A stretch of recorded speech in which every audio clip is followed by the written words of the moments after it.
connected. Okay, so we're going to try the little blue beastie. I'm going to have trouble not calling this thing Little Blue Pill, now that someone's put that idea in my head.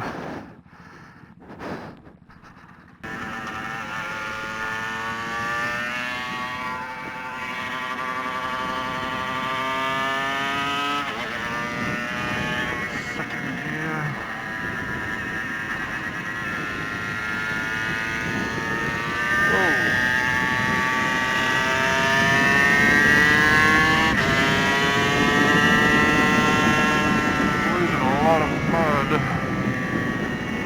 Dropping a lot of dirt.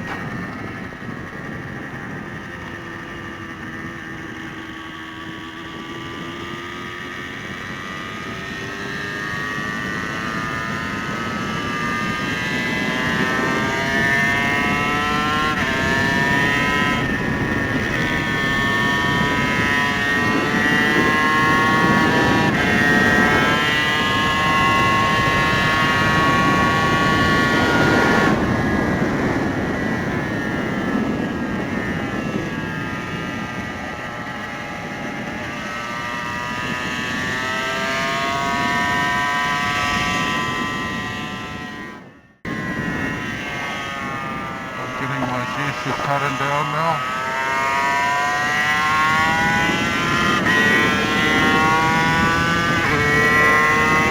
Oh, rabbits tucking down behind the screen.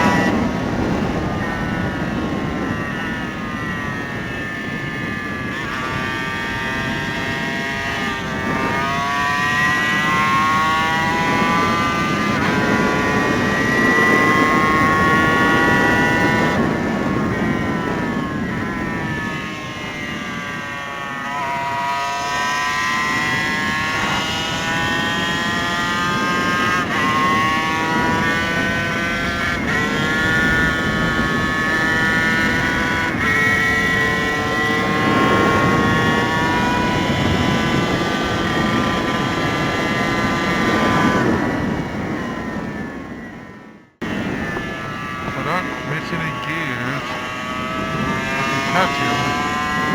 As soon as I miss a shift or a shift point, I can see him pulling away 20 or 30 feet.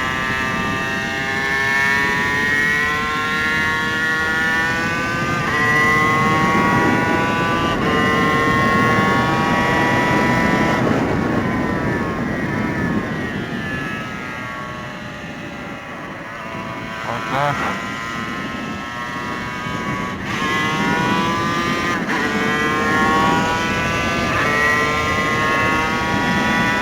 Take my own advice and let it spin.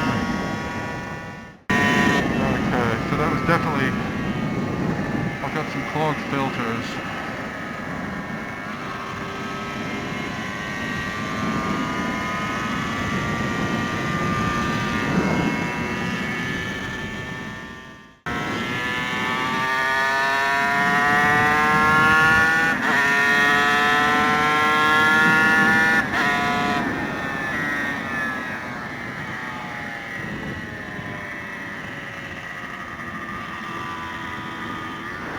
Oh.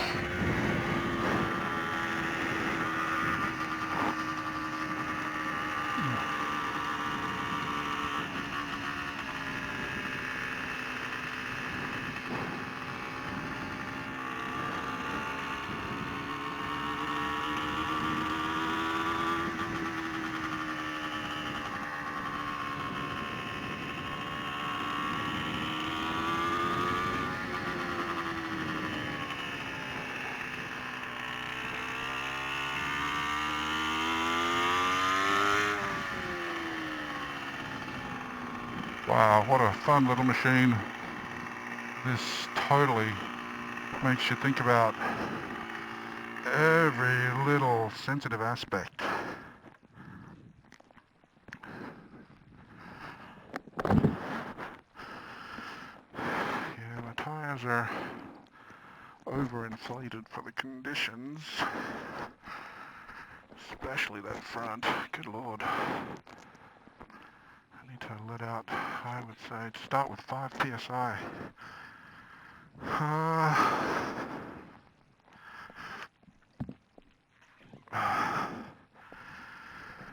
Yeah, 5 psi would be a good place to start from, because the process whereby a tire creates grip is called hysteresis, a term used throughout many disciplines, but in this particular case it refers to how much this rubber deforms as it's rolling over this asphalt. If the rubber is so hard because air pressure is making a really hard balloon, then it doesn't conform to all the little imperfections. It just skates over the top. This tire is conforming nicely to all the irregularities in the asphalt. This tire is skating over the top. It's got some heat into it, so it's on its way, but it needs to lose about 5 psi and then adjust from that point on. It's important to read your tires after every session. So for example, this one, slightly overinflated. The front is perfect. This one, overinflated. Too much pressure. This one, a little closer. Yeah, I can just feel by touching it. It's hotter, quite a bit hotter, and it's also got a little more wear in it. So I might drop this one by 2, and drop that one by 5, and drop this one by about 2. Let's see, what else?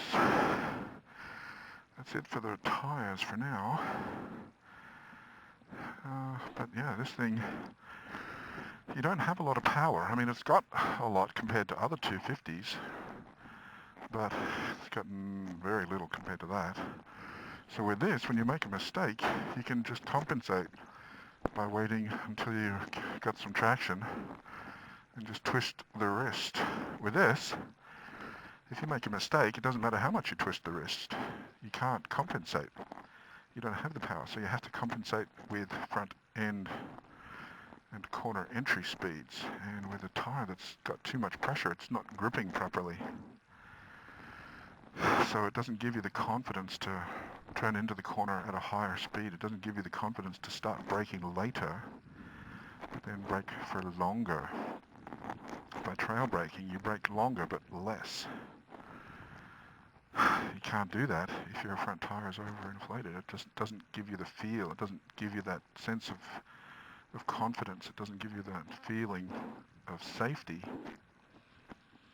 So lowering the pressure can really give you confidence in those conditions. But at the same time, if you lower it too much, then the tire overheats and you get too much wear, more than you need. And with too much heat in the tire, it doesn't grip as well. There's a narrow operating temperature band. If you're below it, it doesn't grip. If you're above it, it doesn't grip either. But modern tires, that operating temperature range is much wider than it used to be. Right, so the gearing is a little high for this track. I wasn't getting into first gear in any of those corners. So with this track, it doesn't have that long back straight because we're only using the north circuit, I think it is referred to. Yeah, the north circuit. The full circuit has a nice long back straight, but without that, the gearing requirements for this change. You need to put a larger rear sprocket on, so it lowers the gearing, so it gives you lower top speed, but also lower first gear speed.